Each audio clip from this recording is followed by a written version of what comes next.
Hello, this is Spellbinder's Report. This is off of the Freedom Watch from this Monday, which is, the 20th of 2011, September. And the judge makes a point here. He makes a point about taxation, what it was, and why we went to war against the King of England, and why we're doing it now, why we're not doing it now is beyond me. I mean, we need to fight against this. These people are just control freaks. The whole government's one big giant control freak organization ran by foreign investors and foreign governments out there who think they own us or something. People, if you don't wake up to this, we're going to go down the drain real fast here. And this is what the judge had to say. I mean, it doesn't take a rocket scientist to understand this. And here it is. By the president's plan to tax the rich will only destroy more jobs. That's right. If you tax the rich, you're just destroying more jobs. We need to tax nobody and cut. We work for the government. Cut. Can the federal government just take whatever it needs from whoever it wishes? Tonight, the president wants to raise taxes again. Last week, the president indicated he'll ask Congress to raise taxes on all those who annually earn greater than $200,000 as individuals or $250,000 as couples. Now, if you own a small business and the income of your business is included with your own, under the president's plans, your taxes will go up, even if you take home less than $200,000 or $250,000 a year. I want to say something here. I think Obama made $2 million last year. Did he tax any of that? I don't know. I haven't seen anything on his tax statements now of how much he was taxed for his $2 million outside profit of what he makes as a president, which is almost $200,000 a year. You gotta look at this. It's ridiculous. He wants to tax everyone that makes $500,000 take-home pay. A lot of electrician contractors I know, because since I'm in the electrical business, make $2 million a year and hardly take home $80,000 a year in their own pocket after paying their employees. What the hell is he thinking, Obama? What are you thinking? Are you some type of a I know what he is. He's a Marxist destroyer and a jihadist worshiper of the Arab creatures out there that are doing this. He's part of this destroy America thing going on around the world with these elitists.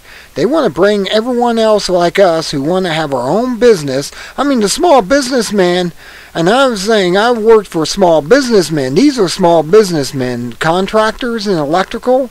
I'm talking small businesses. You know, this not like the major name electrical companies out there. I'm talking the small ones.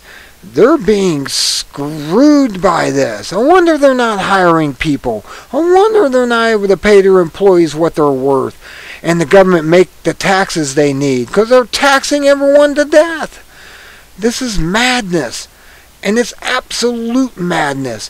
They tax everyone a lot more than they should. My ideal is like Ron's ideal, Ron Paul, which should be president already. We should kick out this usurper who's in there, who isn't a real president, isn't a real citizen, and put Ron Paul in there immediately and fix this. We don't tax anyone while we're in this depression. I'm saying it. It's a depression. The MSM, or mainstream media, will keep telling you it's a recession. They're lying to you. When 22% in California are unemployed, that's in California alone, that's a depression. I don't know how you strike it. It was only 16% countrywide. And if you go countrywide, it's over 18% right now. That's a depression. I don't know where everyone's getting this recession idea from. We're not in a recession. We're in a depression. And if we don't stop this immediately, stand up and tell the Federal Reserve to go screw itself, because they're just printing money out of nothing, making money in the fiat that it is, and making it worth nothing worldwide, we're going to go down the tubes real fast. I see by the end of this year, we are down the tubes. The dollar falls. The stock market falls. By the end of this year, if we keep letting these creatures in Congress that aren't supporting Ron Paul and others like him, and there's several that the judge brings on there constantly and saying, yeah, we know it, but we just don't got the support. But yet we do have Democrats out there who are supporting this. They're starting to wake up and see and smell the coffee, I guess, and stop drinking the Kool-Aid with the aspartame in it and the fluoride water making it up. This madness is what's going on. We got to stop it. Let me continue now with what the judge has to say. But these policies of let's take money that we don't got from the taxpayer that doesn't have it and put it into these temporary projects like the solar panels that failed. $500 million, $500 million just went poof. Or was it 500 billion? I don't know. They threw a bunch of money into these solar panels and it went down the drain in an instant because the people that got the money was money for free. And, tricks, money for nothing and the tricks for free. Let's just go off with, let's go off with that. Here we go for the rest of it. This proposal is a foolish and recessionary assault on those who hire most of the workers in this country, small, non-publicly traded businesses. Within hours of President Obama's advance of this idea, it was blasted for the reasons just articulated. And it was blasted by Democrats as well as Republicans. That's right. Not one to learn a lesson that flies in the face of his big government orthodoxy, the president was at it again today. Today, in a campaign-style speech delivered from the White House Rose Garden, the president's target, incredibly, in the midst of a recession with 9.1% unemployment, was the class of folks who do the investing that generates employment, those whom he calls millionaires and derisively refers to as rich. Today, the president says he wants to raise taxes on the rich. Never mind that the rich in some states, like here in New York, pay more than 50 cents on the dollar in taxes. Never mind that the rich pay more than 60% of all federal revenue. Never mind that the rich do the same things as the rest of us do when taxes go up and when they have less disposable income. They cut back, they spend less, they earn less, they invest less, they pay less in taxes. Mr. President, if you want to raise taxes on the most productive among us, productivity will go down. If you lower taxes, there is more money to invest and productivity goes up. If only the president understood the truths of basic economics. Every dollar that the government collects in taxes is a dollar no longer available for investment. Only non-government investment produces real prosperity because people will only risk their own money where it is likely to produce a return. The government can spend all it wants on make-work jobs, but at some point that money runs out and the jobs end. The decision to seek tax increases on the most productive members of society was made by the same mindset that invested $500 million of your tax dollars into that crazy and perhaps corrupt Solyndra Green Energy Company that went bankrupt at taxpayers' expense last week. This is why the Constitution was written, to prevent the government from picking winners and losers. Government bureaucrats make financial decisions for political reasons, not for economic ones. When he announced earlier today that he was going to ask Congress to raise income taxes in the manner that Congress just rejected last year, the president called his proposal the Buffett rule, and he quoted George Washington. As usual, the president has his facts and his history wrong. Mr. Buffett, an 80-year-old self-made billionaire, is hardly your average American, or even your average rich American. You probably don't know anybody like this. He complains all the time that he doesn't pay enough taxes. Okay, Let him go ahead and send all the additional money he wants to the federal government. His ordinary income is $100,000 a year. How is he a billionaire? His wealth comes from capital gains, which are taxed at a lower rate than his ordinary income. That's a good thing. Were capital gains not taxed at a lower rate than ordinary income, we'd have even less investment and higher unemployment than we have now. And President Obama should study history before quoting George Washington on taxes. George Washington led an army against the king because the king taxed us too much. Today, the top federal income tax rate is 35%. In 1776, the wealthiest colonists were taxed at an average of 2.5%. And they fought a revolution. And they enacted a constitution that forbade the federal government from imposing income taxes. America, you can't make this stuff up. The big government crowd is dangerous. They want your property and they want your freedom, and they're willing to mislead you in order to get them.